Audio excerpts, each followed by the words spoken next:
Thanks for joining us today on Apostolic Pentecostal channel. We are here to provide new and classic sermons weekly. We have tried to remaster and restore these sermons. Thanks for joining us. Please like, comment, and subscribe. May Yahweh's blessings be with you. That kind of thing takes only beans, peas, that's what Paul says, vegetables, no meat. That's a Daniel's fast. And many times when you hear people say, I'm on my 34th day of fasting, two things pop into your mind. He ought to tell us what kind of fast he's on. And second, if he's on a full fast, I'm looking at a dead man.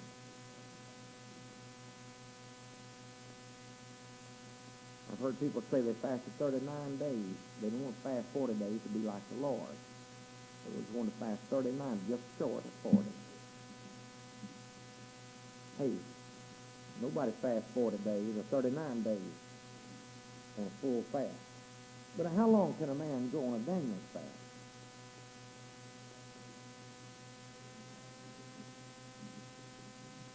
But it's no less a fast. So unless they specify, the second thing that comes into your mind on that, though, or the third thing is, he just ruined 34 days of really good mileage for God by bragging about it and telling about it.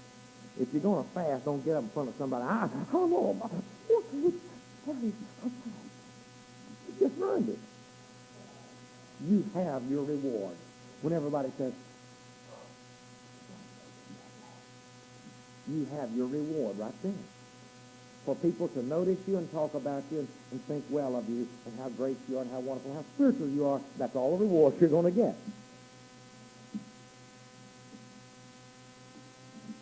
So it bugs me to hear people say, I'm on my 34th day of fasting now. So I want to say, hey, what kind of fast is that? I mean, if you're going to brag about it, you lost it anyway. So let's just really talk about it. Let's get down here and let's just put it all out there on the table. But if you're going to fast, make it count. Keep your mouth shut about it. But anyway, a Daniel's fast is juice and vegetables without meat, no cake. Somebody said, I can make it just fine as long as I drink milkshake. Not much of a sacrifice. There are types of fast that is a partial fast, like liquids and no solid food. Just liquids. Then there is a full fast where you fast water and food. Virtually nothing goes into your mouth. That's a full fast. And then there is a fast of the things you like. I had a woman in my church that I'm going to fast Dr. Pepper. I said, all right, that's kind of silly. And not for her, buddy.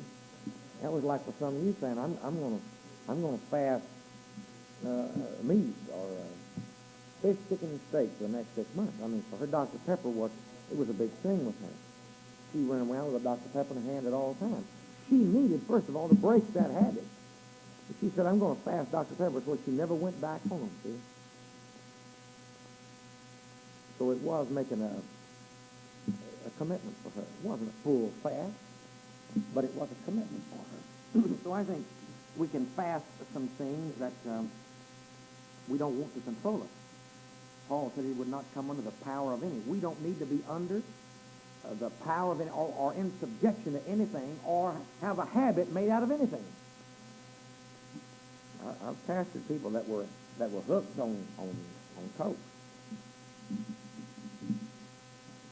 Coke. I don't know how the man's stomach is he's a walking jitterbug. Yes, I mean he's nervous and no telling what kind of shape the man's stomach is. He drinks. He doesn't buy them by the can or by the bottle, but by the liter. He drinks them by the liter.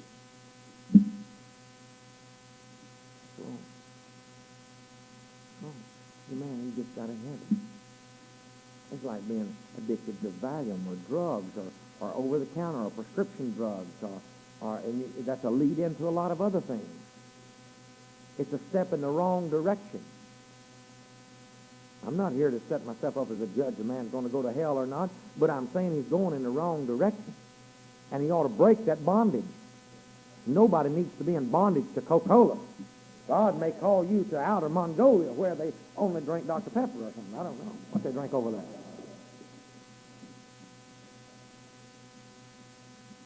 But I just can't fast, Brother Ensey. I just can't fast. I get a headache, and I get feeling bad. Sure. You're never going to fast when your body doesn't grumble about it. Fasting never made anybody feel good. I've heard one or two say, I feel better fasting than when I don't. I take their word for it. But that's difficult for me to understand and believe. The body wants to be comforted. The body wants to be pleasured. The body wants to be taken care of and nurtured and arranged for. Paul in one place said, make no provision for the flesh to fulfill the lust thereof. Now, there are those who live to eat. But I believe it's right for us to eat to live. Let it be something that just keeps body and soul together. But those who are, I said in class this morning, what's a glutton? Who knows? Who's going to judge? Who's going to stand and say, uh-oh, you just crossed the line. One bean too many.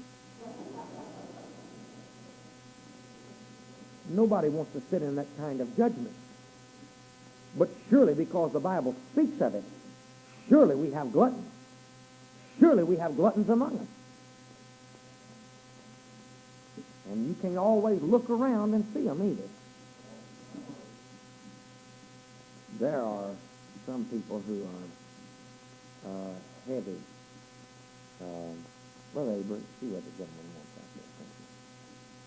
There are those people who are heavy, who don't eat as much as some skinny people I know. And they're humane. It's not always in the amount of food, though most of the time it is. It's not, we can't cop out about this thing now. We might as well not run. You can run, but you can't hide.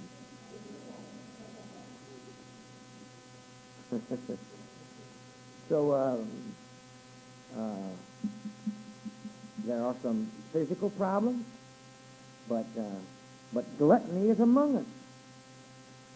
You ought to just eat to live. Don't live to eat. When's the next meal?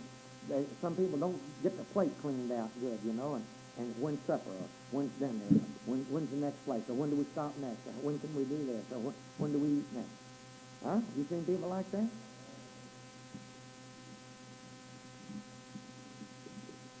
Another thing, don't sit around talking about it. Don't keep it ever before you.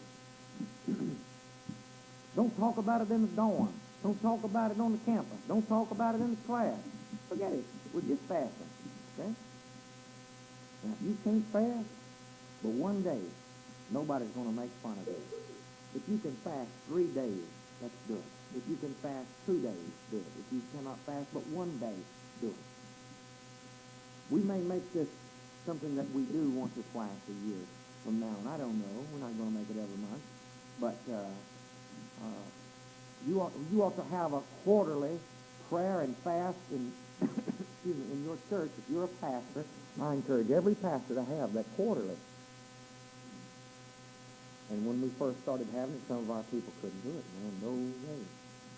They couldn't. But after a while, they found out they could. They found out the old man was pretty strong, but they could deny him. They could put him in his place if they really wanted to. It's a matter of the will. But don't sit around talking about it. It'll make it worse. I'm ready to guarantee right now, whoever preaches Tuesday, Wednesday, and Thursday in this chapel, I'm ready to prophesy right now that something's going to be said about food.